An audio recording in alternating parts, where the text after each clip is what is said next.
আজ একটি নারীর জীবনের সবচেয়ে বড় কাজ শেষ হতে চলেছে। সেই লক্ষ্যে পৌঁছতে তিনি একসময় ১০০ জন মানুষকে ব্যবহার করেছিলেন। তার সৌন্দর্য, তার বুদ্ধি দুটোই ছিল তার শক্তি। তার হাত সবসময় এমন জায়গায় পৌঁছতো যেখানে সাধারণ মানুষ কখনোই পৌঁছতে পারত না। এই স্তরে পৌঁছতে তার সময় লেগেছিল প্রায় ৭ বছর। আজ তার হৃদ স্পন্দন কেউ বুঝতে পারছিল না, কিন্তু মুখে ছিল হাসি, প্রবল উত্তেজনা। কারণ আজ তিনি এমন এক ব্যক্তির সঙ্গে দেখা করতে যাচ্ছে যিনি ৩ সপ্তাহ ধরে বিশ্বের মহাশক্তি খুঁজে খুঁজে ক্লান্ত হয়ে পড়েছে।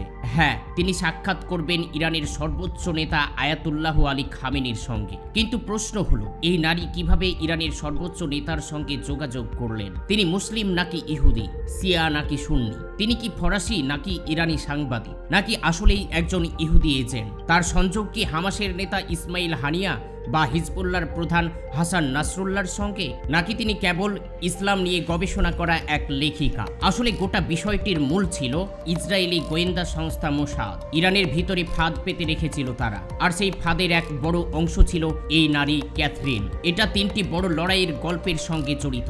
শতাব্দীর পর শতাব্দী সংগ্রামের পর ইহুদিরা জেরুজালেমের নিয়ন্ত্রণ নেয়। এখন তারা চায় গোটা পৃথিবীকে নিজেদের দখলে আনতে। তাদের অভিনয়, অর্থ, বিজ্ঞান, জৈনতা আর গুপ্তচর বৃত্তি। এই গল্পে শিক্ষা যেমন আছে, স্বস্তিরও ছাপ রয়েছে। ক্যাথরিনের জন্ম ও পড়াশোনার ব্যাপারে যদি জানা যায়, তাহলে ক্যাথরিনের পরিবার ছিল একেবারে হার্ডকোর ইহুদি পরিবার। তার দাদা সাহেবের সঙ্গে নাৎসিদের বিরুদ্ধে লড়াই হয়েছিল। তার বাবা ছিলেন ধর্মনিরপেক্ষ ইহুদি। ক্যাথরিন পড়াশোনায় ছিল অনেক মেধাবী। মনোবিজ্ঞানে গ্র্যাজুয়েশন, লন্ডন বিশ্ববিদ্যালয় থেকে এন্টারটেনমেন্ট ও কমিউনিকেশন সায়েন্সের ডবল মাস্টার্স। অর্থাৎ মানুষের মন বোঝা, কথা বলা, বিশ্বাস অর্জন সবকিছুতেই দক্ষ হয়ে উঠল। কিন্তু সে মুসলিম জীবনে প্রবেশ করলো কিভাবে?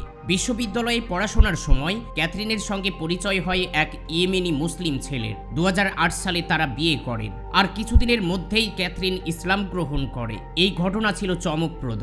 এক ইহুদি পরিবারে জন্ম নেওয়া মেয়ে, যার দাদা নাৎসিদের বিরুদ্ধে লড়াই করেছেন, সে এখন মুসলিম। ২ সন্তানের মা হয়ে ক্যাথরিন ধীরে ধীরে ইসলাম সম্পর্কে জানতে শুরু করে, কিন্তু সে সুন্নি ইসলাম গ্রহণ করে। আর এখান থেকেই গল্পে আসে প্রথম টুইস্ট। তারপর বড় পরিবর্তন। ২০১৪ সালে সে ইয়েমেনি স্বামীর সঙ্গে বিচ্ছেদ করে। তারপর হঠাৎ করে সে সুন্নি থেকে শিয়া হয়ে যায় এবং সে ইরানে চলে আসে। এবার তার পরিচয় সাংবাদিক হিসেবে। সে কলম দিয়ে শিয়া মতবাদকে সমর্থন করে প্রচুর লেখালেখি শুরু করে। ২০১৫ সাল থেকে ২০১৭ সালের মধ্যে সে ইরানে দ্রুত পরিচিত হয়ে ওঠে। প্রথমে মাসরাং নিউজ, তাসনিম নিউজ, মেহের নিউজের মতো মিডিয়ায় লিখত। পরে আরো প্রভাবশালী platform Tehran Times, press TV পর্যন্ত পৌঁছে গেল। কিন্তু গোটা ইরানের মানুষের মনের মধ্যে বিশ্বাস অর্জন করে নিল। মাত্র ২ বছরের মধ্যে ক্যাথরিন শিয়া মতবাদের শক্তিশালী সমর্থক হয়ে ওঠে। সে 2টো বইও লিখল। এই বইগুলো তাকে শিয়া নেতাদের ঘনিষ্ঠ করে তোলে। এমনকি ধীরে ধীরে সে প্রবেশ করলো ইরানের রাজনৈতিক ও সামরিক অভিজাত মহলে। অনেক বড় বড় নেতা কমান্ডারের সঙ্গে তার সাক্ষাৎ শুরু হয়ে গেল। কিন্তু এইভাবেই ক্যাথরিন যে ফাঁদ পাচ্ছে সেটা কিন্তু কেউ বুঝতে পারছে না। এমনকি বড় বড় নেতা, বড় বড় কমান্ডার, এরাও কিন্তু সঠিকভাবে তাকে ভেরিফাই করছে না। আসলে সে কোথা থেকে এসেছে, তার আসল কি পরিচয়? শুধুমাত্র শিয়াদের গুণগান করাতেই গোটা ইরানে তার স্থান হয়ে গেছে। জানা যায় ক্যাথরিন প্রায় ১০০ জন পুরুষকে বিয়ের প্রস্তাব দিয়েছিল। এর মানে বিয়েকে ব্যবহার করত সেই গুপ্তচর বৃত্তি কৌশল হিসেবে। সে এতটাই গভীরে ঢুকে পড়েছিল যে অনেক বড় বড় সামরিক রাজনৈতিক নেতাদের ব্যক্তিগত তথ্য পর্যন্ত পৌঁছে গিয়েছিল। ইসরায়েলি ড্রোন হামলার সঠিক লোকেশন, বিজ্ঞানীদের নাম, এমনকি শীর্ষ নেতাদের ঘরের খবরও তার মধ্যে পৌঁছে যেত।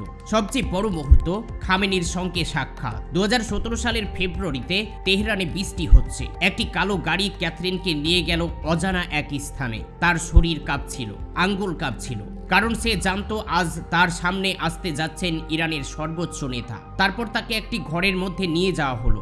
এখানে কার্পেট, মানচিত্র, কুশন, চা পরিবেশন করা হলো। কিছুক্ষণের মধ্যেই হঠাৎ দরজা খুলল।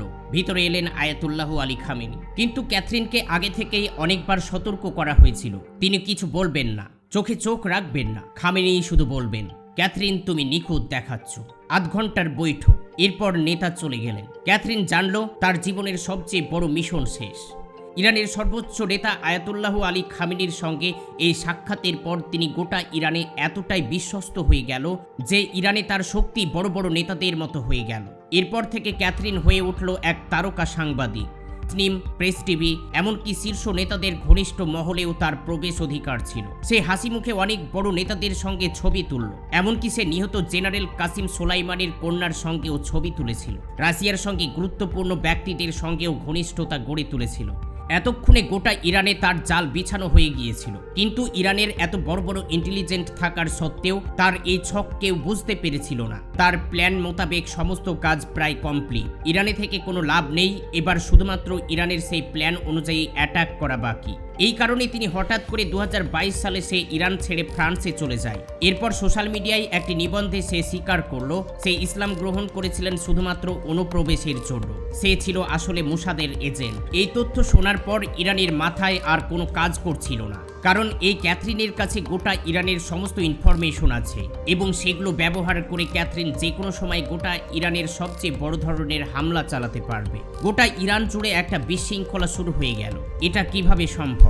এরপর ইরানে তার লেখাগুলো, সাক্ষাৎকারগুলো সবকিছুই মুছে ফেলল, কিন্তু ততদিনে দেরি হয়ে গেছে। সোশ্যাল মিডিয়া থেকে, টিভি শো থেকে তার সমস্ত ভিডিও ডিলিট করা হলো এবং তার ছবি পর্যন্ত রাখা হলো না। কিন্তু তার সত্ত্বেও ইরানের অসংখ্য সামরিক ও রাজনৈতিক তথ্য ইতিমধ্যেই মোসাদের হাতে চলে গেছে। কিন্তু মোসাদের এজেন্ট এবং এই ক্যাথরিন এতটাই বুদ্ধিমান ছিল যে তারা সাথে সাথেই ইরানে কোনো রকম বিশৃঙ্খলা সৃষ্টি করেনি, কোনো রকম হামলা চালায়নি। মোটামুটি 2 বছর তারা শান্তভাবে কাটিয়ে দিল, কিন্তু ইরান এখনো বুঝতে পারল না যে তাদের মাটিতে মোসাদের জাল বেছানো রয়েছে। হাজার হাজার ক্যাথরিনের মতো এজেন্ট ইরানে ঘুরে বেড়াচ্ছে। শুধু ইরানেই নয়, ইরানের সামরিক শক্তির ঘাঁটিগুলোতেও ঘুরে বেড়াচ্ছে, গুপ্ত এলাকাগুলোতেও ঘুরে বেড়াচ্ছে। আর সেগুলো ইরানের বুঝতে অনেকটা লেট হয়ে গিয়েছিল। ঠিক 2 বছর পর হঠাৎ 2024 সালের 31শে জুলাই তেহরানের ড্রোন হামলায় হামাস নেতা ইসমাইল হানিয়া নিহত হন। 2 মাস পরে 27শে সেপ্টেম্বর বেইরুতে ড্রোন হামলায় হিজবুল্লাহর নেতা হাসান নাসরুল্লাহ নিহত হন। উভয় হামলার টার্গেট একেবারে 100% সঠিক। এটা স্পষ্ট যে ভিতর থেকে তথ্য ফাঁস হয়েছিল এবং ভিতর থেকেই এই সমস্ত টার্গেটগুলো করা হচ্ছিল। সবাই আবার ক্যাথরিনের নামই তুলল, যদিও সে তখন ফ্রান্সে। কিন্তু মনে করা হয় সে শুধু তথ্য নিয়ে যায়নি, বরং ইরানে এমন নেটওয়ার্ক রেখে গেছে যারা এখনো ইসরায়েলকে তথ্য সরবরাহ করছে। 2025 সালের মাঝামাঝিতে এসে প্রমাণ মেলে ইসরায়েলের গুপ্তচর বৃত্তি ইরানের গভীরে ঢুকে গেছে। অনেক বিজ্ঞানী খুন হয়েছে, নিরাপত্তা কর্মকর্তাদের বরখাস্ত করা হয়েছে। ক্যাথরিন প্রকাশ্যে দাবি করে, আমি গুপ্তচর নই, আমি কেবল একজন সাংবাদিক। কিন্তু তার অতীতের প্রতিটি ঘটনা বলে সে আসলেই ছিল মোসাদের সবচেয়ে ভয়ঙ্কর অস্ত্র। এই ঘটনার পর ইরান তাদের সিকিউরিটি সিস্টেম এতটাই হার্ড করে ফেলেছে যা মুখে বলে প্রকাশ করা যাবে না। বর্তমানে ইরান থেকে হাজার হাজার মোসাদের এজেন্টকে গ্রেপ্তার করা হয়েছে, তাদের শাস্তি দেওয়া হয়েছে। সন্দেহজনক অনেক কর্মকর্তাকে বরখাস্ত করা হয়েছে। ইরানের এখন প্রত্যেকটি ধাপ সতর্কের সাথে পড়ছে এবং তারা প্রতিজ্ঞা করেছে পরবর্তীতে এই ধরনের কাজ আর হতে দেবে না।